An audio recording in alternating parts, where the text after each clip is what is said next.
Sziasztok! Folytatjuk a hármas kapcsolati kirakásnak a következő részét, amiben megnézzük azt, hogy milyen érzések vannak egymás iránt a különböző kapcsolatokban, és a következő egy-két hetes időszakban mire lehet számítani a kapcsolat alakulásával.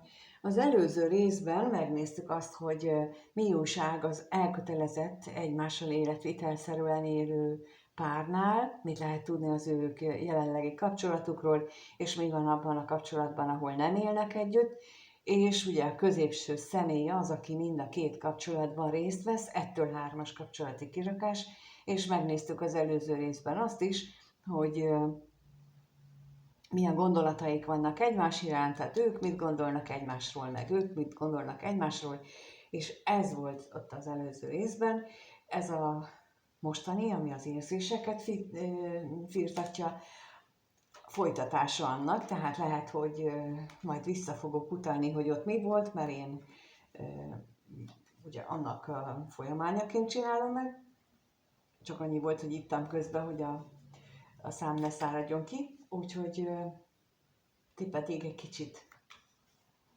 később megnézhetitek, és azért is veszem így két részbe, hogy így a hosszát tekintve talán befogadhatóbb mennyiségű információt tartalmaz, bármelyik is vagytok a három személy közül, akik lehetnek férfiak és nők egyaránt, tehát nincsen ez így eldöntve, hogy ki kicsoda, ezt ti a saját helyzetetekre tudjátok illeszteni. Na nézzük akkor, hogy mit éreznek egymás iránt az elkötelezett egymással együtt élő kapcsolatban, életvitelszerűen, akik együtt élnek, lássuk akkor azt, hogy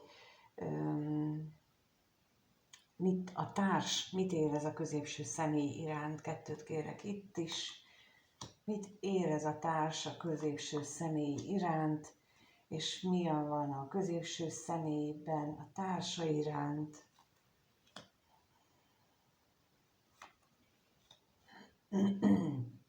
Hát a társának nagyon elege van, mondjuk így, nem szeretne vele már semmilyen kapcsolatot, nem szeretne vele semmilyen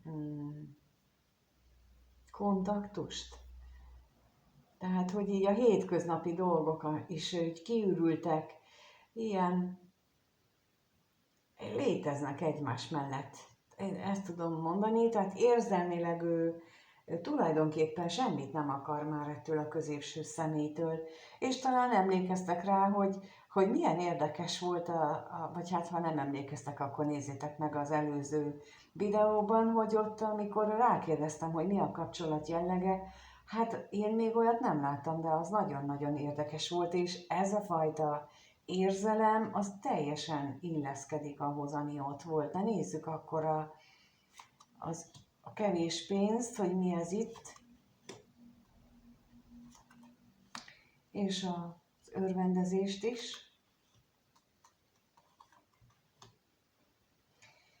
Hát legfeljebb, ha vannak gyerekek, a gyerekekről való kommunikáció az, ami megvan közöttük, tehát hogy ki mit csináljon és hogy intézze a dolgokat, vagy az egy felszínes, tehát az egy látszat kommunikáció, hogy az okot ad, hogy a gyerekekről tudunk beszélni, de egyébként itt teljesen azt lehet érezni, vagyis azt látni az ő érzéseiből, hogy itt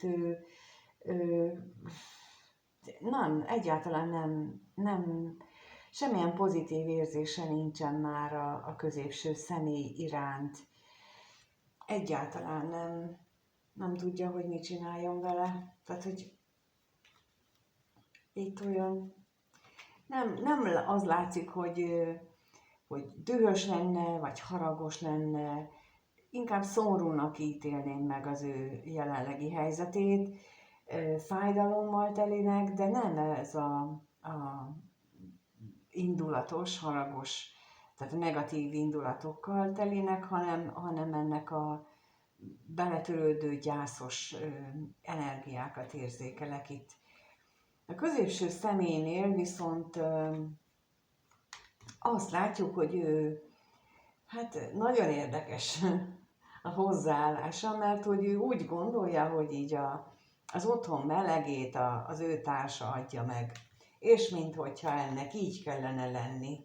Na de megkérdezzük akkor, hogy mit tudhatunk meg itt a házról.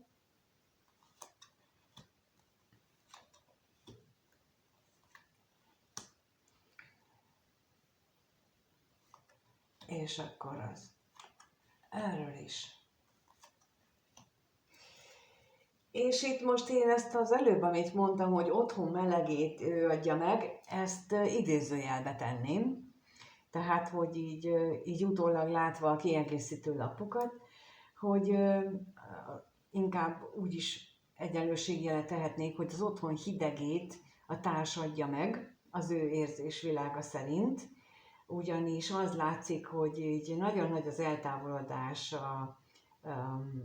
egymás között, nagyon feszült is lehet a hangulat tulajdonképpen, és visszautalok itt megint az előző részben, ott a gondolatai tekintetében most ennek ugyancsak megjelenik annak itt az érzéseiben is, hogy ő úgy érzi, hogy itt a kettőjük kapcsolatában a pénz a minden, hogy a közös vagyon, a közös anyagi dolgok azok, ami számít a társa szempontjából,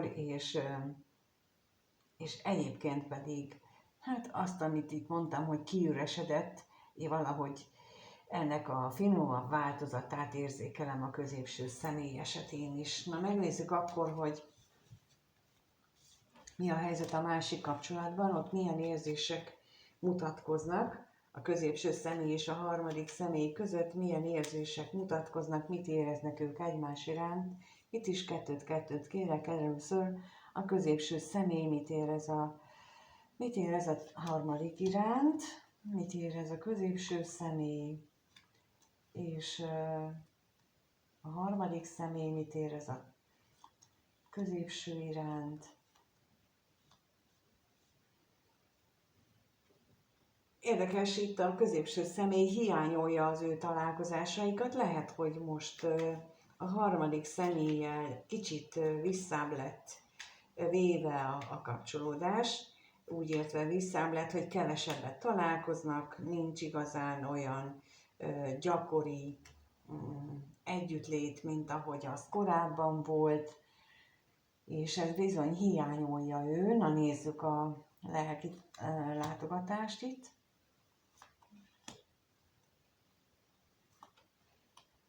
És a kevés pénzt is.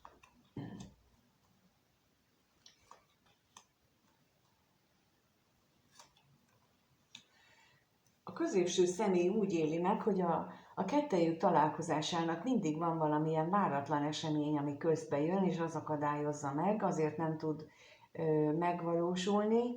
Ezért lehetséges az, hogy úgy éli meg, hogy itt a múltban valami nagyon elromlott, és nagyon most annak fizetik meg az árát például, de hát például az ikerláng kapcsolódásoknál szoktam elmondani, hogy ott biztosan úgy működik, hogyha az égi energiák nem tartják megfelelőnek azt, hogy ők most találkozzanak, mert mondjuk nem fejlődtek eleget, akkor nem fognak találkozni, ha 100-szor megbeszélik is a találkozást, és akkor sem fog összejönni. Na most akkor ilyenkor szokott lenni, hogy amikor megbeszélnek egy találkozást, és nem jön össze, akkor többnyire a harmadik személy, ő szokott átváltani erre de a hisztis üzemmódba. Így hívom azt, amikor így okoljuk a másikat, hogy már megint nem jön, meg miért nem jön, de ennek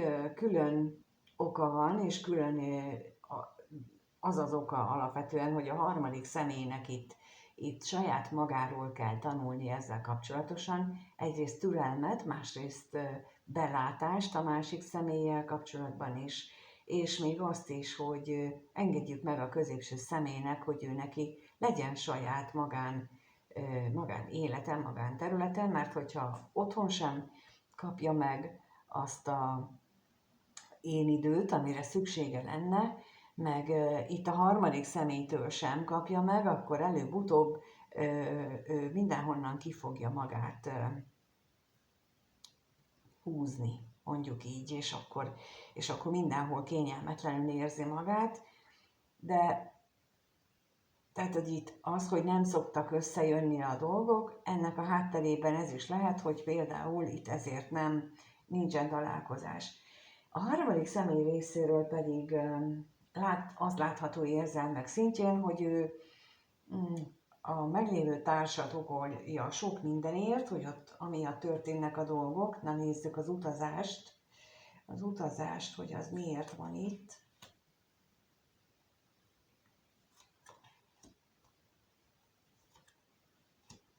És az özvegyasszonyt.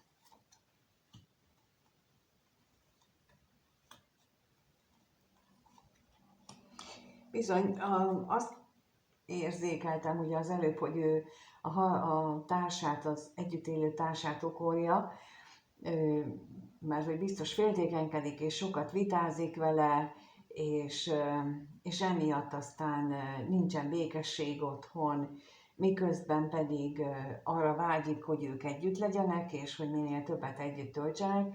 Csak itt most akkor visszacsatolok oda, amit az előbb mondtam, hogy ez egy hármas kapcsolat, ahol a középső személy még a társához tartozik. A harmadik személynek meg ebből azért is lép be egy ilyen kapcsolódásba, hogy ő neki meg kell tanulni egyrészt az, hogy teret engedek a másiknak, másrészt pedig az, hogy én magamat képes vagyok türelemre tanítani mondjuk, harmadrészt pedig, hogy mi volt itt az előbb, még volt egy valami eszembe, teret engedek, na mindegy, majd akkor mondom, amikor ismét eszembe jut, hogy mi az a harmadik, amit így meg kell tanulnia, amikor ilyen hármas kapcsolatban vagyunk.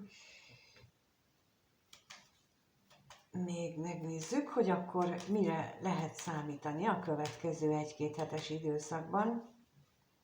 Ilyen egészen hirtelen eltűnt a gondolat a fejemből az előbb, úgyhogy lehet, hogy arról nem kell beszélnem most. Abszolút ilyen. És úgy egy feketesség jelent meg, hogy ott akkor itt végeztünk. Na mindegy. Úgyhogy most megnézzük azt, hogy hogyan alakul az együtt élő pár kapcsolata a következő 1-2 hétben. Ez a kérdés itt most.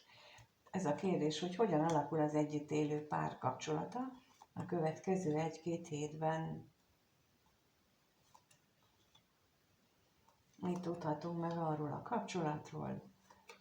Hopp. Hát itt úgy látom, hogy vagy a munkával kapcsolatosan, azzal összefüggésben lehetnek itt problémák, és mit nem látunk, középre kijött megint az ellenség, tehát rengeteg akadály és rengeteg nehézség marad továbbra is ebben a kapcsolatban, és bár lesz néhány olyan szerencsés esemény, ami kicsit fellazítja azt a nagyon-nagyon negatív hangulatot, ami most uralkodik, de valójában ez csak tényleg ilyen pillanatokra, percekre, órákra legfeljebb. Alapvetően továbbra is marad ez a gyászos hangulat, és ez a sok minden akadály, bizonytalanság, ami itt a kapcsolatban van, és nézzük most akkor ezt a katonatisztet.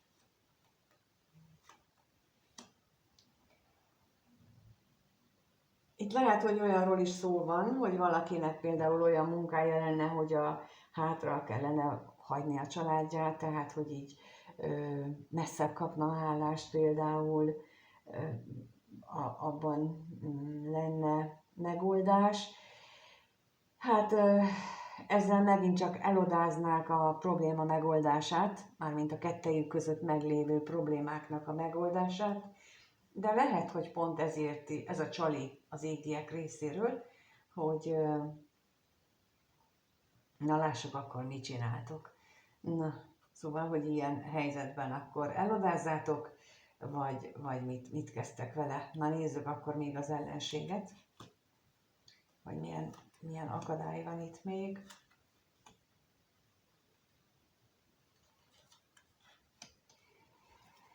itt még a problémákat az is okozza, hogy ugye, ahogy már itt korábban is kijött, hogy ők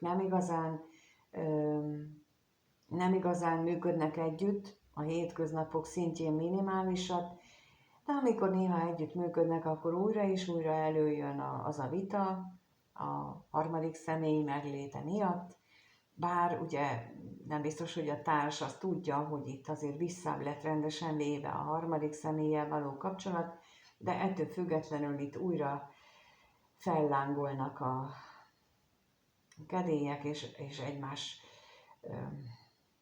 szidalmazása az sorozatos lehet. Szóval nem egy kellemes jövőt ígérnek ezek a lapok ebben az együttélés kapcsolatban. Itt azt kívánnám, hogy tényleg, hogy mindenki próbálja főleg a társ részéről visszavenni, és mérlegeljétek azt, hogy mi az, ami akadályoz benneteket abban, hogy megváltoztassátok ezt a helyzetet. Ugyanis ez a mérgező helyzet, ami itt látszik, ez a tele van indulattal, már úgy érte indulattal, hogy szomorúsággal, gyászsal, ez nem jó senkinek. Ez egy például, ahol vannak gyerekek, ők ilyen gyászos energiában nőnek fel. Itt nagyon fontos, mert azért van, akivel úgy dolgozunk, hogy hasonlóan szomorú, nehéz körülmények között van, de mégis ő például dolgozik magán, erőt vesz, és amikor ilyen viták helyett azzal foglalkozik, hogy a saját magát erősíti, ő sokkal inkább tud egy védő burkot adni a gyerekeknek, mint az, aki beleengedi magát ebbe a szörnyű együttlétbe, együttélésbe. Hát én ezt látnám itt, ezt javasolnám. Ehhez ott van a tagság, ahol mindenképpen van belső gyermekmunka, párkapcsolati munka is benne, de például a középső, vagyis a harmadik szintűnél egyéni videók, ahol egyéni kérdésekre tudok válaszolni. A negyedik szinten ott az tartalmazza a velem való élő kommunikációt is, úgyhogy ezeket mindenképp javaslom, hogy így tudunk így egymással beszélni, és meg tudjuk beszélni azt, hogy mit lehet itt tenni, illetve hogyan lehet segíteni ezen a helyzeten. Na és akkor megnézzük azt, hogy mit tudhatunk meg a másik kapcsolat jövőbeli alakulásáról a következő 1-2 hétben.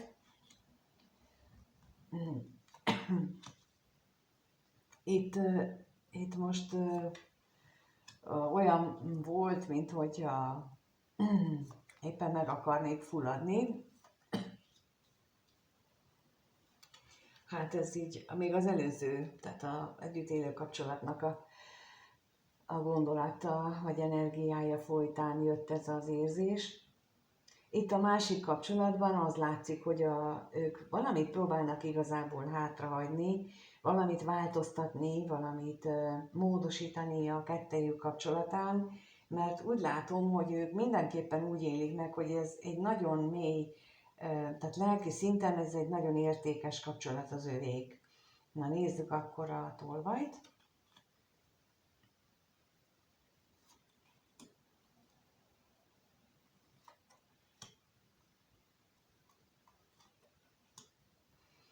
Hát itt lehetséges, hogy a középső személy nagyon sokat elgondolkodik azon, hogy például, ha ő azt hozta a családi gyermekkorából, hogy a család az szent, azt nem bontjuk fel, ott nincsen vállás, mert vannak azért még ilyen családok, ahol ezt így ilyen kőbevésettként értelmezik, és mégis tudja, hogy a jelenlegi társával problémák vannak, hogy akkor ezeket a gondolatokat kellene megváltoztatni, illetve ennek szentelő nagyobb figyelmet, hogy ezeket megváltoztatni, de lehetséges, hogy olyan is, hogy itt a harmadik személlyel kapcsolatosan gondolkodik el, hogy az mennyire összeegyeztethető az ő ő jelenlegi családjával, vagy egyáltalán ez a kapcsolat mennyire összeegyeztethető. Ez alapján mind a kettőnek van reális esélye, ez egyéntől függ, hogy hogyan lehet ezt értelmezni. Na, nézzük itt az utazást.